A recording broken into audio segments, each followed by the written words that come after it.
After getting back together with Peter Palmer, I stopped caring about where he went or what he did. He spent all our savings on Julia Sharp, and I didn't even bother asking why. Maybe he realized something, because before leaving me once again to be with her, he said, "Julia's leaving to live abroad tomorrow. She won't be coming back. Once she's gone, we'll get married." I gave a casual reply. After all, I was leaving too. Chapter 1. Peter Palmer and I shared a joint account. We agreed that once we saved up $200,000, we'd get married. But now $190,000 of it was gone. Peter explained Julia was going through a divorce, so I transferred it to her to help out. You're both women, you can understand that, right? As if showing anger would mean I lacked empathy. But I truly didn't understand. I would never borrow money from an ex who already had someone else. There was no point arguing. Just like countless times before. I nodded all right. Peter's face relaxed and he smiled. "Sarah, you finally matured. Guess that breakup really did you some good." I froze for a moment, a ripple breaking through my calm. I couldn't understand how he could say that so easily. That breakup had nearly torn me apart. Yet it hadn't affected him at all. Peter was my first love. 5 years of pouring my heart out now felt like nothing but a joke. After dinner, Peter went out as usual to take out the trash. Half a year ago, Julia Sharp separated from her husband and moved into our neighborhood.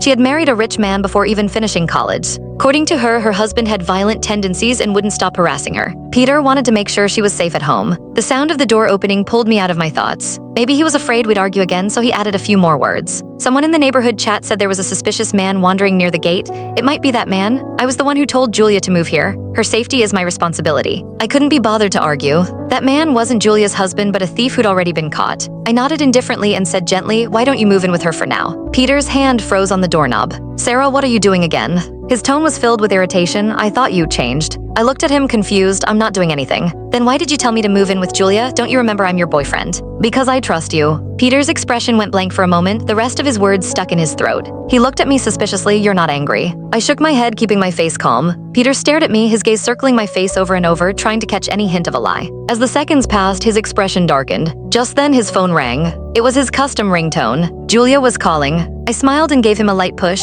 "Go on, don't keep her waiting." Peter grabbed my hand as if he wanted to say something, but the phone kept ringing relentlessly, showing no sign of stopping. At last he said, "Julia's getting her divorce papers tomorrow. Once it's finalized, she'll go abroad to stay with her relatives. We won't be in touch anymore. Just be a little more understanding during this time. When she's gone, we'll get married." Married? To him?